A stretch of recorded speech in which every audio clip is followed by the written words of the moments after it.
ሰላም ጤና ይስጥልኝ የተወደዳችሁ የኢትዮ 360 ሚኒሊክ ቴሌቪዥን አድማጭ ተመልካቾቻችን እንደምን አላችሁ?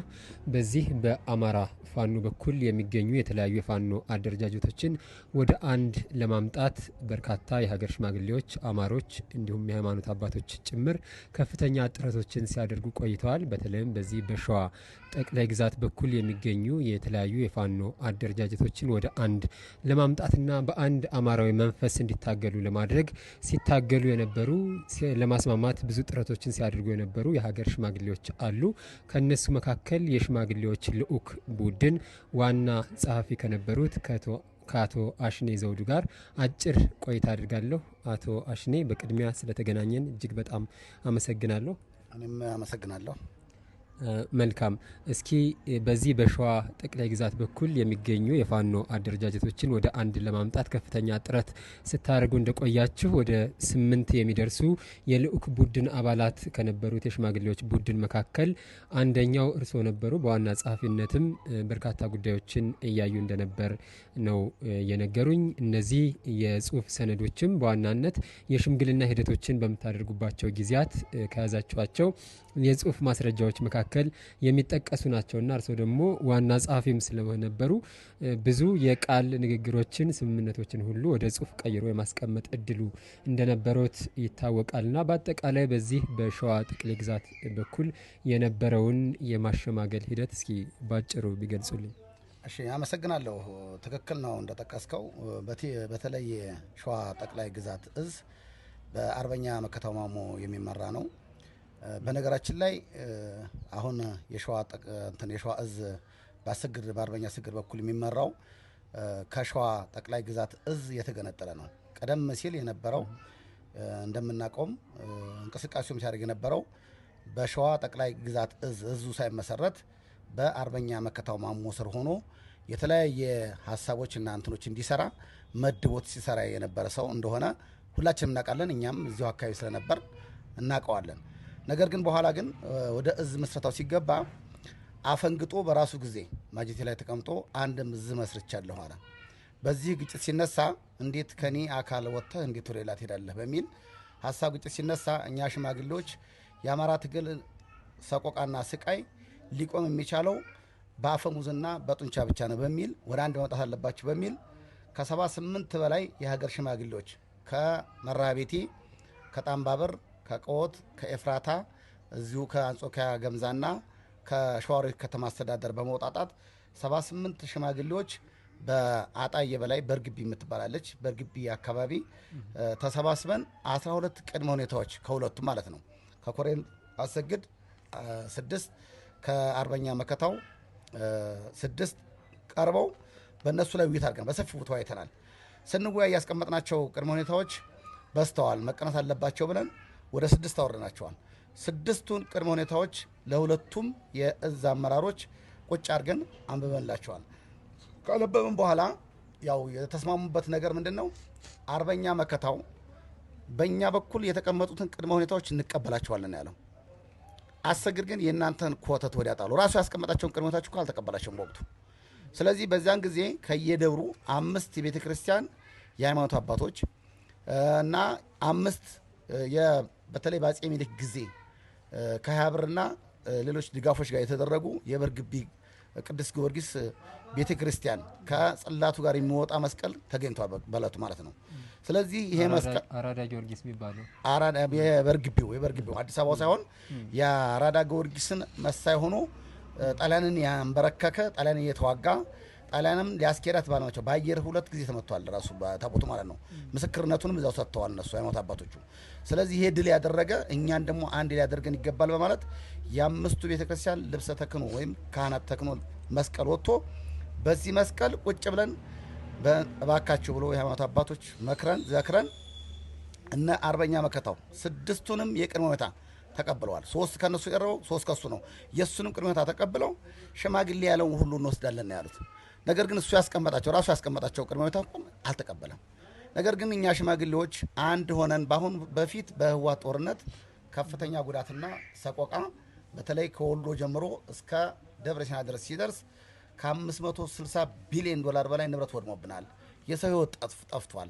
አሁንም ደግሞ እንደገና ይሄው ጨቋኝና አስቸጋሪ ስርዓት አሁንም ቀያችንን ሰፈራችንን የጦርነት አውድማ በማድረግ ህፃናቶች ሞተዋል፣ እንስሳዎች ሞተዋል፣ ቤተክርስቲያኖች ተቃጥለዋል፣ የሃይማኖት አባቶች ተገድለዋል። ይህ ክፋት የደረሰብን አሁን መልሶ ኢኮኖሚያችን እንዳይንቀሳቀስ በኢኮኖሚ እንዳንበለጽግ በቃ በፊት ሰርተን ያሳየን ሰዎች አሁን ወደ ኋላ እንድንቀር አድርጎናል። ስለዚህ በእናንተ ደግሞ አንድ ሆነን መታገል ካልቻል ለምንድነው ሚዳቋ ሲበዛ ለውሻ ሰርጓን ይባላል። ለማን ውሻ ሲበዛ ለሚዳቋ ሰርጓን ይባል ተረት አለ። ስለዚህ እናንተ የምትካፈል ከሆነ ይሄን አንድነት ታግለን ማሸነፍ አንችልም በሚል ብዙ ውይይት ተካሂዶ ከምሽቱ 1 ሰዓት አካባቢ እርቅ ፈጸምን።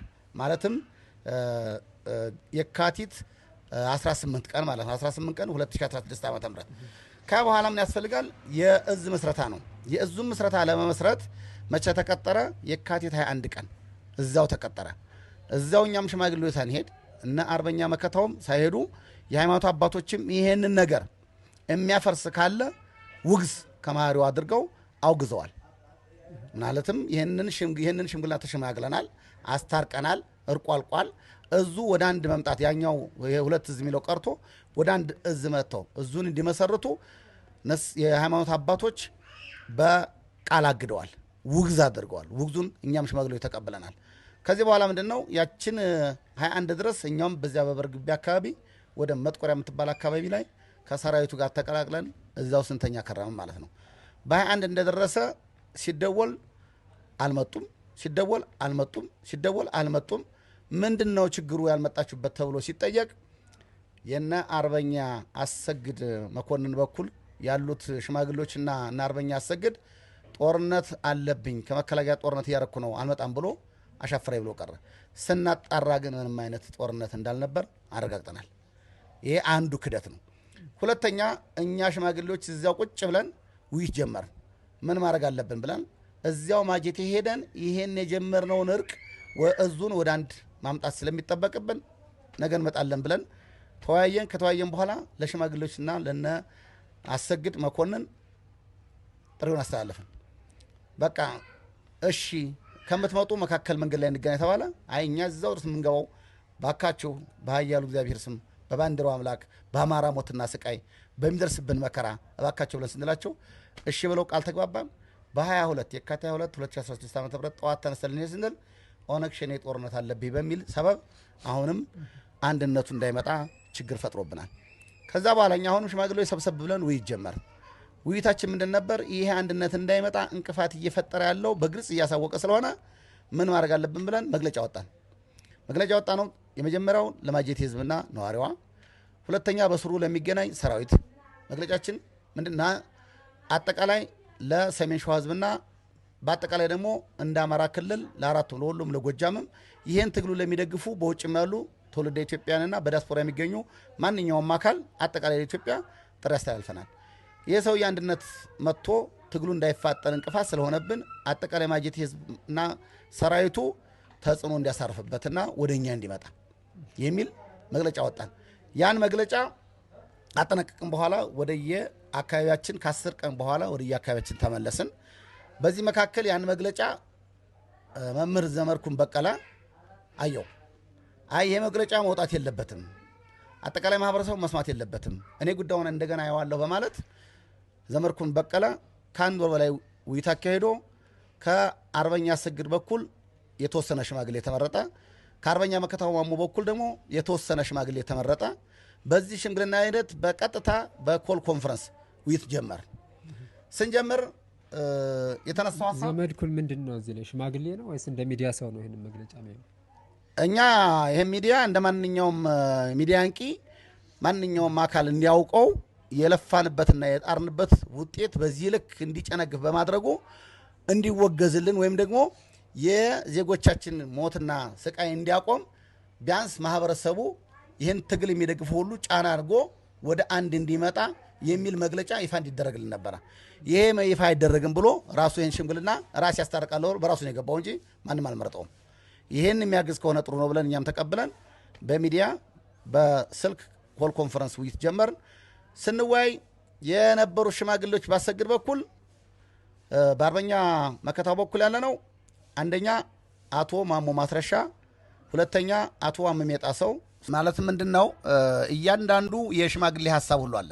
እያንዳንዱ ሽማግሌ ማሞ ምን እንደሰጠ ከስምንቱ ሽማግሌ መሪጌታው ምን እንደሰጡ፣ የሃይማኖት አባት ምን እንደሰጡ፣ እነ አርበኛ መከታው ምን እንደሰጡ፣ እነ አርበኛ መሳም ተስፉ ምን እንደሰጡ፣ እነ ኮሎኔል ፋንታው ምን እንደሰጡ የእያንዳንዱ ሰነድ እያንዳንዱ ቃለ ጉባኤ እዚህ ዶክሜንት ላይ አለ። እያንዳንዱ ራሱ አርበኛ አሰግድ መኮንን የፈረመበት ሰነድ ሁሉ አለ። ተማምነን ማለት ነው ምንም አይነት ተጽዕኖ እንደሌለበት የሚያሳይ ሰነድ ነው ይሄ ሰነድ። ይሄ ሰነድ እያለ ተገደልኩ ተሰቃየ የሚለው ይሄው አርበኛ አሰግድ ማለት የፊርማው ነው፣ ይሄው ስሙ ነው፣ ይሄው የፈረመበት ሰነድ ነው። እያንዳንዱ ዶክሜንት ነው። እያንዳንዱ ዶክሜንት ማንም ሰው አላስገድ ተስማምተን ተግባብተን በሃይማኖታችን በባህላችን በወጋችን የሰራ ነው። እኔ አሁንም እንደው ጠንከር ያላሳብ የምሰጠው አርበንት ማን ነው ጋዜጠኛ ዘመድኩን በቀለ ላይ ነው። ዘመድኩን በቀለ ነጭ ነጯን ሲያወራ ብዙ ተከታይ እንዳለው እናውቃለን። ብዙ ጊዜ እውነት ያወራል፣ ብዙ ጊዜ ደግሞ ውሸት ይጨምራል። ውሸት የትም አያደርስም። ክርስቲያን ነው ብሏል፣ ኦርቶዶክስ እምነት ነው ብሏል። እኛ ሃይማኖትን መከፋፈል አይደለም ዓላማችን። ሃይማኖት ተቻችላ የቆየች ሀገር ኢትዮጵያ ነች። ሃይማኖት የተለያየ ቋንቋ ተናጋሪ የተለያየ ብሔር ብሔረሰቦች የምታስተናገር ሀገር ኢትዮጵያ ነች። ተቻችለን ለብዙ ዘመናት ቆይተናል። አሁን ግን የመጣው ይሄን ሃይማኖት ጣልና ሃይማኖቱ እየከፋፈሉ በሃይማኖት ሽፋን የሚነግዱ እንዲሁም በሙስሊም ክርስቲያን፣ ኦሮሞ፣ ፕሮቴስታንት እያለ ለመግደል የመጣው ቡድን እየገደለን ስለሆነ ለአንድና ለመጨረሻ ጊዜ ስንታገል እነኚህ ሚዲያዎች ደግሞ አሁን እየደረሰ ያለውን ግድያ የሚያወግዝ መሆን አለበት ነው። እርስ በርስ የሚከፋፍል ሐሳብ አትስጡብን ነው። ካፋችሁ ታቀቡ ነው። ዘመድኩን በቀለ በጣም የምናከብረው የምንወደው ሰው ነው። ግን በምንወደው ልክ እያገኘ ነው አይደለም። ሰው ይሳደባል፣ ሰው ያንቋሽሻል። ሰው የሚያንቋሽሽ ቆሻሻ ነው። ይቅርታ አድርጉልኝ፣ መሳደብ አይደለም። ሰው የሚያንቋሽሽ በባህሪው ሰውን የሚያንቋሽሽ ቆሻሻ ነው። ሰው በሰውነቱ ክብር አለው። ሰው ማንኛውም ሙስሊሙም ክርስቲያኑም ቅድም እንዳልኩ ፕሮቴስታንቱም የተለያየ እምነት ያለውም ተቻችሎ የኖረባት ሀገር ኢትዮጵያ ነች። እንዴ በተለያየ እኮ በምስራቅ አፍሪካ ቀንድ እኮ ሲያተራምስ የነበረው እኮ የአንድ ግለሰብ ራሱን ቤዚላ አርከፍክፎ በመሞቱ ነው አይደለም።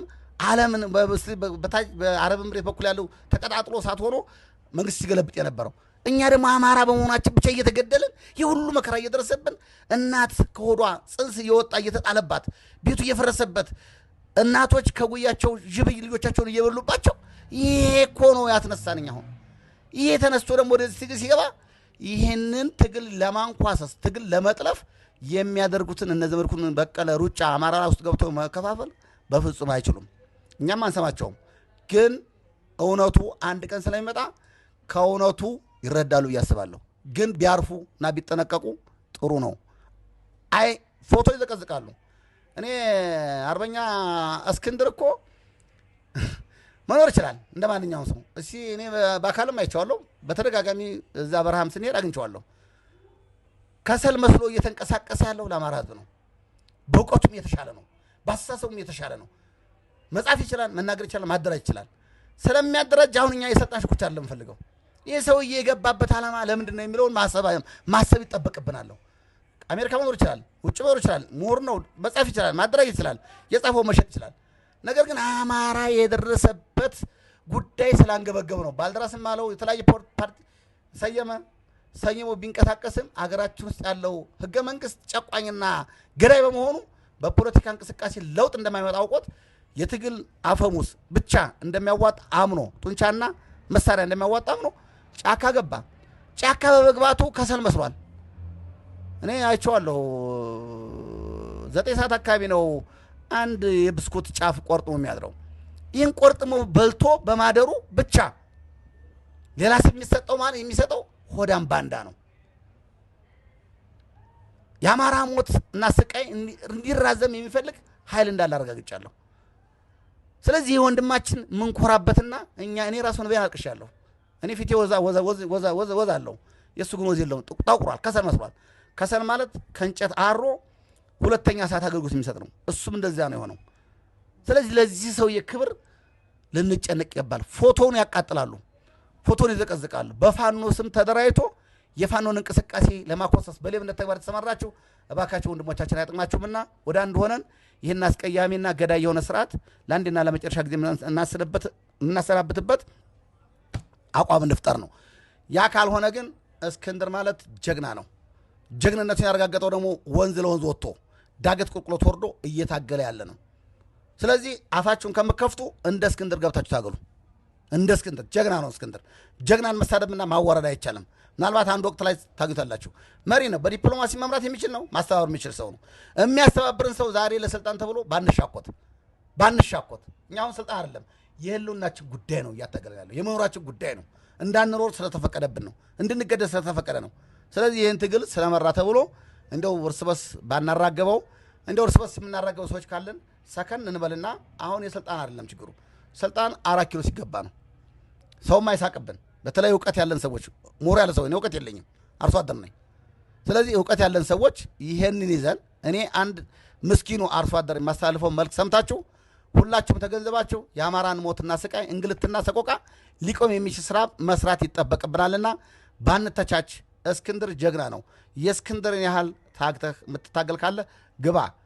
ቄጥህን ቁጭ አድርገህ ግን በፌስቡክና በተለያዩ ዩቲዩብ የምታራግብ ፈጣሪ አምላክ ሆይ ቀና ብዬ ነው የማንጋጠው ላንተ። አንደበታቸውን ዝጋው፣ የሚጮሁበት የሚጽፉበት እጃቸውን እሰረው። ፈጣሪ አንተ አግዘን፣ ለውጤት ያብቀን። አመሰግናለሁ። አሜን። እግዚአብሔር ይስጥልኝ።